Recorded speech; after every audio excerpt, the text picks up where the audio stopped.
नमस्कार, मैं सिंगापुर से आराधना झा श्रीवास्तव आज अपनी स्वयं की रचना लेकर नहीं अपितु डॉक्टर सुरेश कुमार मिश्रा उर्तृप्त जी के आग्रह पर उनके लिखे हुए व्यंग को लेकर आप सभी के समक्ष उपस्थित हूँ। तेलंगाना सरकार की हिंदी अकादमी के द्वारा इन्हें श्रेष्ठ नवयुवा रचनाकार सम्मान प्राप्त हो चुका है।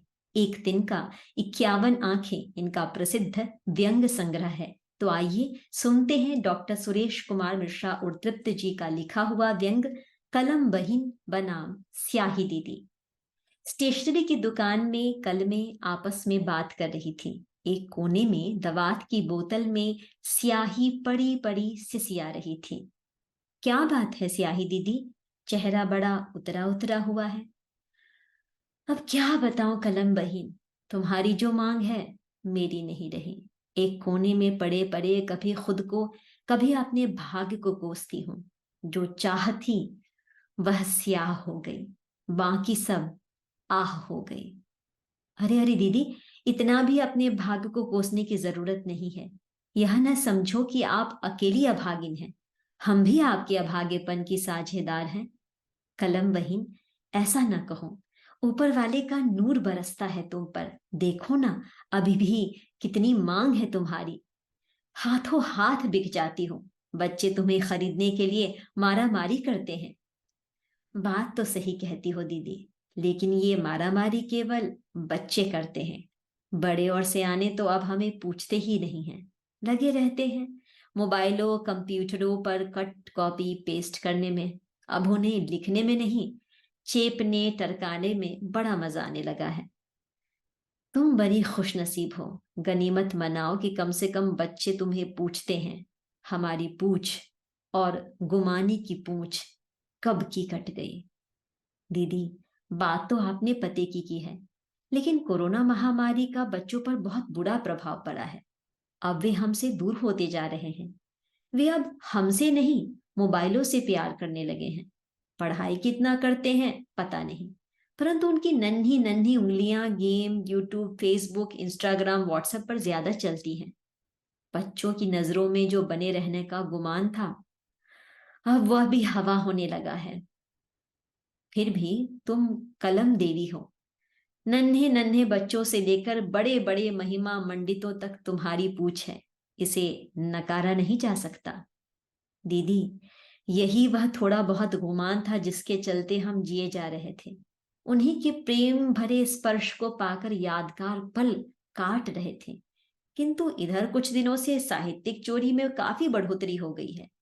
चूंकि मैं चेपने और टरकाने का काम नहीं करती, इसलिए मुझे किसी एक कोने में इस कदर फेंक दिया गया है मानो मैं उनकी जन्म जन्म की दुश्मन हूं। मुझसे लिखने वाले साल दो साल में एक अदद पुस्तक लिखते थे। अब कंप्यूटरों के चलते महीने में दो तीन पुस्तक लिखने लगे हैं, और साल होते होते तो पुस्तकों की खेप उतार देते हैं। ये काम मुझसे संभव नहीं। तो क्या हुआ? अपने सुनहरे ऑटोग्राफ के लिए तो तुम्हारा ही इस्तेमाल करते हैं।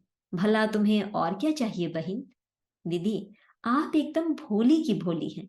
जमाना बदल गया है, लेकिन आप नहीं बदली। ये जितने भी लोग मुझसे ऑटोग्राफ लेते हैं, बड़े ही निहायती स्वार्थी कमीने किस्म के होते हैं। इनके ऑटोग्राफ खूबसूरत बालाओं को देखकर चलते हैं।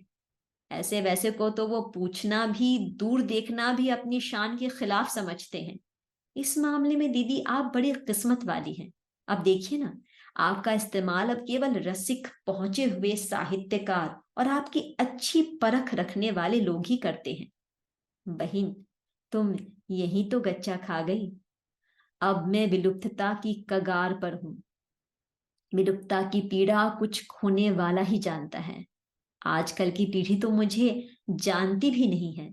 जो मुझे जानते हैं वे मुझे साथ नहीं रखते हैं। कई तो इस दुनिया से कूच कर गए। बचे खुचे एक पैर जमीन पर और दूसरा पैर कब्रिस्तान में गड़ाए बैठे हैं। दीदी, आप मुझसे बड़ी हैं, झूठ न कहिए। मैंने देखा है, कई सारे युवा आपको खरीद कर ले जाते हैं, वो भी एक नहीं, कई कई बोतलें। बहन, तुम एकदम सीधी की सीधी हो। तुम्हें इतना भी संदेह नहीं हुआ कि आज के जमाने में स्याही भरने वाली कलमें तो कब की लुप्त हो गई।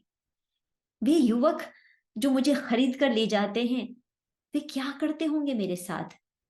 ये युवक मेरा इस्तेमाल अवश्य करते हैं, किंतु कुछ लिखने पढ़ने के लिए नहीं। किसी पहुंची हुई हस्ती पर मुझे फेंक कर लाइमलाइट में आने के लिए या रातों रात नाम कमाने के लिए करते हैं। ऐसे फूहड़ कामों में मेरा इस्तेमाल करने से अच्छा होता मैं कब की विलुप्त हो गई होती। क्या अब भी तुम्हें मेरे जैसा भाग्य चाहिए? नहीं नहीं स्याही दीदी, मैं जैसी हूं ठीक हूं। मुझे अपने भाग्य से कोई शिकायत नहीं है। आज आपके साथ ऐसा हो रहा है, वह दिन दूर नहीं जब मैं भी किसी संग्रहालय की बंद अलमारी में अपनी विलुप्तता का दुखड़ा रोती हुई दिखूंगी।